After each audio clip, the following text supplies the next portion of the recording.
Thank you very much for having me. Thank you. You know, we've heard all kinds of versions of what transpired yesterday when you returned to Benin City and what ensued around the airport road that led to the death of that police officer. Maybe you can walk us through as an eyewitness of some sort to bring us up to speed of what you saw and what you experienced. Yeah, thank you very much again for having me. Good evening, Nigerians, and those that are watching.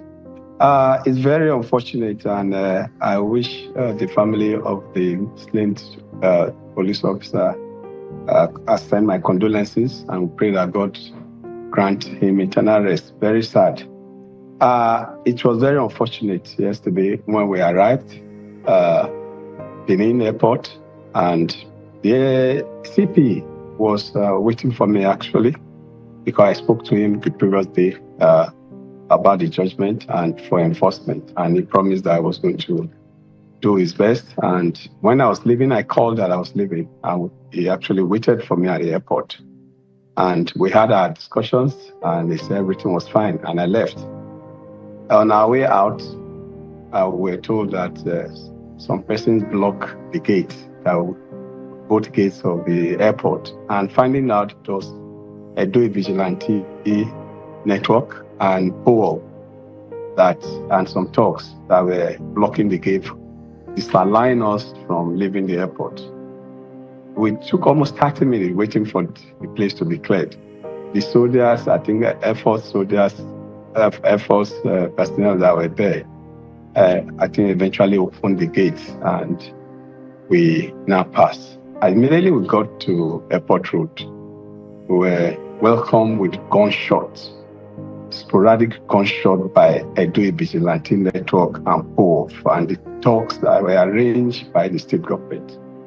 And it was very unfortunate, and that led to the slain police officer and a passerby and some bullet wound on our supporters. It was very, very unfortunate. And that's what happened. And I'm shocked that, I'm not shocked anyway that that has happened, because I know that is synonymous to them.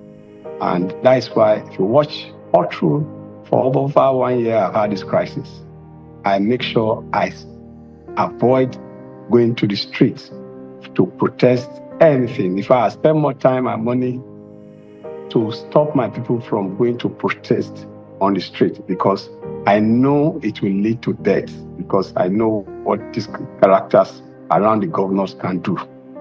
And that's why, if you check, many people will say, Philip is no longer protesting. It's so quiet. Yes, because I didn't want, my mind tells me if I go and allow my people to protest the injustice that have been meted on me for the past 1 year, there'll be death. And that's why I took the legal means to drive home my point and fight for my right. But even at that, yesterday I got intel that the governor has told his men that they must not allow me into town. And I'm a freeborn of Edo State. Nobody can stop me from entering Edo State. And the Constitution does not allow anybody to bar me from entering Edo State, not even when I'm a deputy governor. Even if I'm an ordinary citizen, I should have freedom. That's what the Constitution gave me, it's a right.